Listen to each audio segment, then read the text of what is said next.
మా పేరు రంగస్వామి. వేసారా వేసినాం సార్. 2 ఎకరాల కాపీ 2 ఎకరాలన్నర. ఎలా ఉంది? 50,000 రూపాయలు పడ్డాయి. బాగుంది సార్, పడింది మాకి. ఈ ప్రభుత్వంలో బాగుపడింది మాకి, బాగుంది.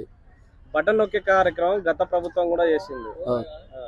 దీన్ని ఎలా చూస్తారు? ఇది బతన అంటే ఇంతవరకు పల్లె, అవి ఆడ ఎవరికి పడే సరిగా పల్లె.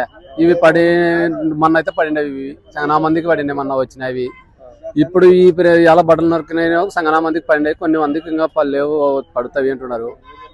అది ఇటువరకు గ్రామాల్లో రైతులు మాత్రం టీడీపీ నాయకులకే పడ్డాయి, మిగతా వాళ్ళకి పడలేవు అంటున్నారు. లేదు, ప్రతి ఒక్కరికి పడినాయి. వైసీపీ నాయకులకు పడినవి, టీడీపీ నాయకులకు పడినవి, ప్రతి మనిషికి వచ్చినవి. ఈ నాయకులు కానీ ఏమి లేదు, ఏరు బంధం లేదు, నాయకులకే పడి అంతా పడినాయి. 50,000 రూపాయలు పెట్టుబడి సరిపోతుందంటారా?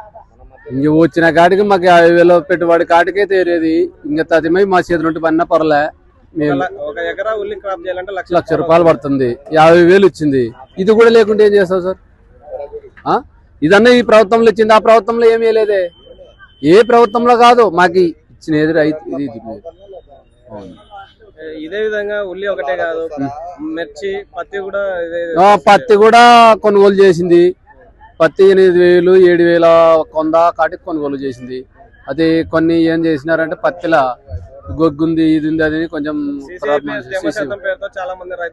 నేను పంపించింది. అది నాచర్ అని చూస్తారు, మాచర్లే ఏం చేస్తారో ఏం లేదో. మళ్ళా చాలా మంది కొంచెం మోసం కూడా జరుగుతుండే వాటిలో అయితే, కానీ ఇదైతే బాగుంది.